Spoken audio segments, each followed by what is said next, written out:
I'm home, daddy. So I hope आपने toxic movie देख ली होगी एंड अगर आपने टॉक्सिक मूवी देखी है आपको कैसी लगी है let me know in the comment, क्योंकि मैं यहाँ पर आज बात करने आया हूँ टॉक्सिक मूवी के बारे में।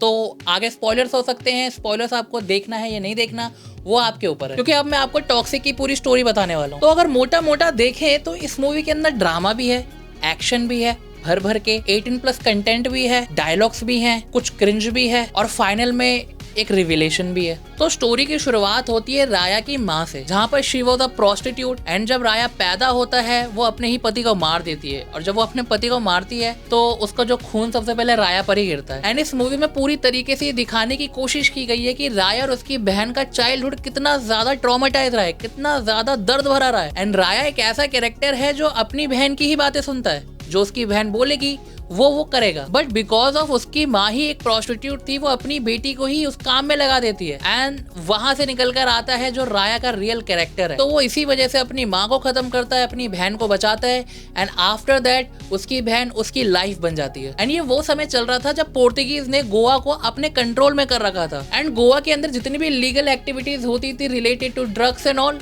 वो सब एक सिंडिकेट के अंदर था एंड उसकी बहन और राया उसी का पार्ट बन जाते हैं। एंड जैसे जैसे मूवी आगे बढ़ती है यू रियलाइज कि राया एक ऐसा कैरेक्टर है जो एक नंबर का, he is not a hero, he is a bad person और गलतियों की कीमत चुकानी पड़ती है, जो इस मूवी के एंड में भी उसे चुकानी पड़ी। तो जैसे हर साउथ इंडियन मूवी में होता है ना, जैसे पुष्पा मूवी में भी हुआ था कि मुझे इस जगह का राजा बनना है, मुझे गोवा को रूल करना है, राया का भी वही सपना था, I am home daddy. And राया के इसी कैरेक्टर को जितना बवाल दिखा सकते थे, जितना खतरनाक दिखा सकते थे, जितना क्रेजी दिखा सकते थे इन्होंने दिखाया है। एंड इतने सारे कांड करने के बाद दोनों भाई बहन सिंडिकेट का पार्ट बन जाते हैं एंड यहाँ से शुरू होती है असली कहानी। एंड वही ऑरा फार्मिंग करते करते, इतनी सारी लड़ाइयाँ करते करते, इतनी सारी फाइटिंग करते करते वो सिंडिकेट के लीडर की बेटी को ही प्यार करने लगता है। I think that is not a love, उसको हम हवस कह सकते हैं। और यहाँ पर हुमा कुरैशी भी होती है जो उसी सिंडिकेट के लीडर की वाइफ होती है और हुमा कुरैशी का भाई भी उसी सिंडिकेट में काम कर रहा होता है। लेकिन हुमा कुरैशी और उसका भाई सिंडिकेट के लीडर को मारने की कोशिश करते हैं, जिसकी वजह से वो गोवा में एक सर्कस को स्टैब्लिश करते हैं, जहाँ पर सिंडिकेट के लीडर को बुलाया जाता है, वहाँ पर उनकी पूरी गैंग पहुंचती है एंड उसे मारने की कोशिश की जाती है। लेकिन उन सबके बीच में खड़ा हो जाता है राया। लेकिन वो सर्कस में होने वाले हमले से सिंडिकेट के लीडर को तो बचा लेता है,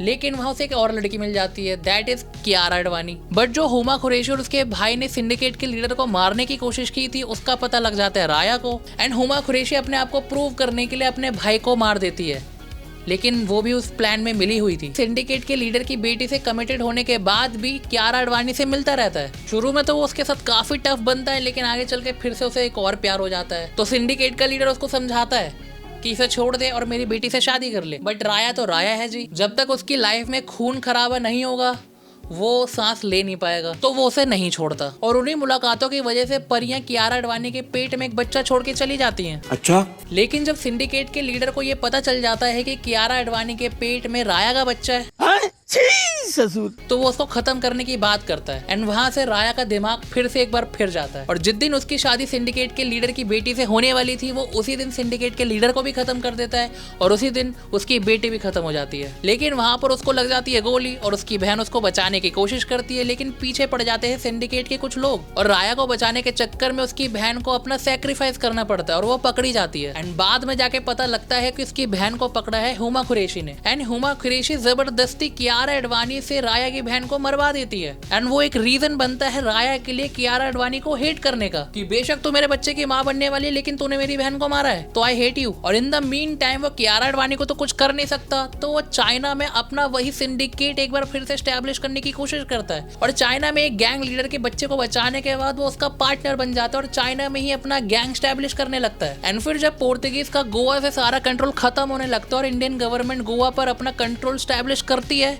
एंड सब कुछ अपने अंडर कर रही होती है, इसकी न्यूज मिल जाती है राया को एंड राया वापस आता है गोवा में। एंड जब वो गोवा में आता है सर्कस पहुंचता है, कियारा अडवाणी अपने आप को खत्म कर देती है और बचता है उसका बच्चा रूमी। एंड जैसे उसको अपने बच्चे के बारे में पता चलता है वो एक पहाड़ पे जाता है, उसे गिराने की कोशिश करता है लेकिन उसको वो बचा लेता है सच में। एंड अब वो गोवा में एज अ खुद सिंडिकेट का लीडर बन के राज करने लगता है। एंड जब वो गोवा में एज अ लीडर अपना सिंडिकेट बना देता है तो उसके लाइफ में एक और लड़की की एंट्री होती है Rukmini Vasanth. And of course हर मूवी की तरह जैसे हर लड़की को बैड बॉय पसंद है तो इसको भी बैड बॉय पसंद था। फिर से इसका एक और लड़का हो जाता है, लेकिन इसका जो पहला वाला लड़का होता है वो पूरी तरीके से इसका दुश्मन बन जाता है। वो एक एक करके इसका पूरा सिंडिकेट खत्म कर रहा होता है। जहां जहां इसके बिजनेस होते हैं सबको खत्म कर रहा होता है। जहां जहां इसने अपने कनेक्शन बनाए होते हैं उन सब लोगों को मार रहा होता है। एंड जब इसके बेटे की एंट्री होती है जिसकी शक्ल एकदम इसकी जैसी होती है, भाई मैं वहां कहूंगा कि यश ने अपनी एक्टिंग को इस लेवल पे ले गए, क्योंकि उसके चेहरे पे वो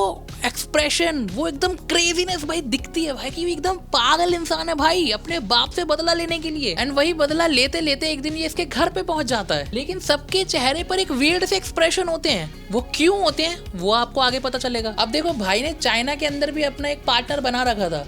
इस सीन से पहले उसका बेटा इससे मिलने आता है जिसको राया का लड़का मार देता है, जिसकी वजह से उस चाइनीज लीडर का दिमाग खराब हो जाता है और वो इंडिया आने लगता है ताकि वो अपने बेटे का बदला ले सके। And at the same time Rumi इसका दिमाग खराब करने इसके घर पे आया हुआ है और इसके साथ इसके बेटे को मारने की भी कोशिश करता है। और ये फाइट होते होते ये चले जाते हैं जंगल में, और जंगल में भाई फाइनली वो रिवील होता है। फिर इन दोनों के बीच में फाइटिंग स्टार्ट होती है। दोनों एक दूसरे को इतना मारते हैं, अपना सारा दर्द अपना सब कुछ भुला देते हैं भाई। और वो लड़ाई होते होते वो एक रूम में चले जाते हैं जहां पर उसका लड़का फंस जाता है। फिर वो अपने लड़के को बचाता है। अब एक बाप और बेटा कब तक ही लड़ाई कर लेंगे, तो इन दोनों में फिर बातें होना चालू होती है, इमोशनल बॉन्ड बनता है। तो फिर स्टोरी में ऐसा लगता है कि रूमी को अपने बाप से जो प्रॉब्लम थी वो सब ठीक हो जाएगी। लेकिन जो राया की करंट वाइफ होती है वो गोवा के पुलिस से मिल जाती है और वो राया को खत्म करना चाह रही होती है। एट द सेम टाइम वो चाइनीज लीडर भी इंडिया आ गया होता है और अपने बंदों को राया को मारने के लिए भेज दिया होता है। तो यहाँ पे राया और रूमी दोनों मिलकर उन सबको खत्म कर रहे होते हैं। और फिर जैसे ही राया अपने दूसरे लड़के को वहां से बचा के ले जा रहा होता है, उसके सामने फिर से खड़ा हो जाता है रूमी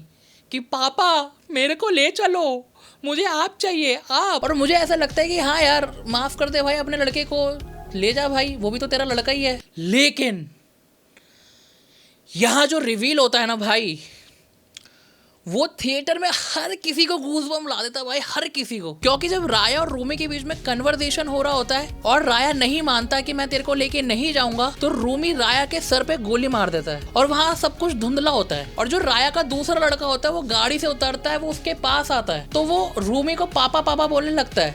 रूमी को लगता है कि तू मेरे को पापा पापा क्यों बोल रहा है। एंड फिर रिवील होता है कि भाई राया का कोई लड़का कभी जिंदा था ही नहीं। उस रात जब उसका बेटा खाई से गिरा था वो असल में मर चुका था।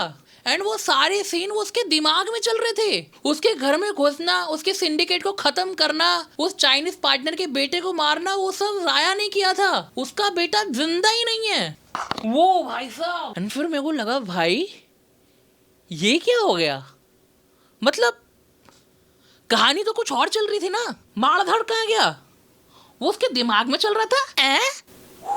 एंड फिर मेरे को लगा भाई इन्होंने तो ये हॉलीवुड वाला कंटेंट दे दिया, ये तो हमने एक्सपेक्ट ही नहीं किया था भाई, ये क्या कर रहे हो आप। एंड देन राया को भी समझ में आ जाता है कि उसका बेटा कभी था ही नहीं।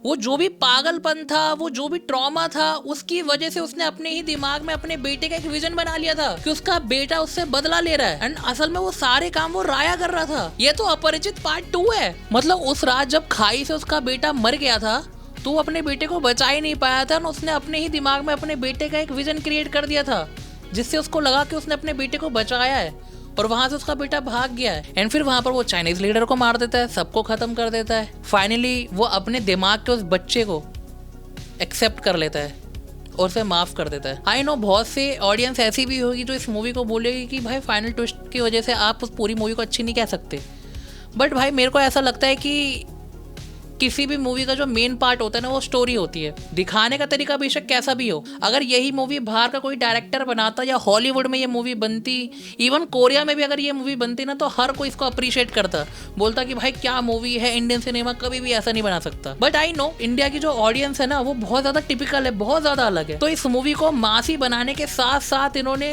जो एंड में प्लॉट ट्विस्ट दिया है ना वो जरूरी था, जिस वजह से इस मूवी को आगे चल के भी याद किया जाएगा। किसी मूवी की ये खास बात जरूर होती है अगर उसका वीएफएक्स खराब हो, उसके डायलॉग्स खराब हो, लेकिन अगर उसकी स्टोरी अच्छी होती है, स्टोरी को जाके फाइनली कंक्लूजन मिलता है, तो उस मूवी को अच्छी मूवी मानी जाती है। And this is that movie. हाँ मैं ये मानूंगा कि अगर 18+ कंटेंट थोड़ा सा कम होता तो वो भी चलता, क्योंकि मूवी मेरे ख्याल से 3 घंटे से भी ज्यादा की थी। तो आपको ये मूवी कैसी लगी, let me know in the comments. And जब आपको वो प्लॉट ट्विस्ट रिवील हुआ कि उसका बेटा असल में उसके दिमाग के अंदर है एंड असल में उसे मल्टीपल पर्सनैलिटी डिसऑर्डर है, देन आपका क्या रिएक्शन था? तो लास्ट सीन की वजह से ही सिर्फ मैं इस मूवी को 8 आउट ऑफ 10 देना चाहूंगा। I am pop thinker, peace out.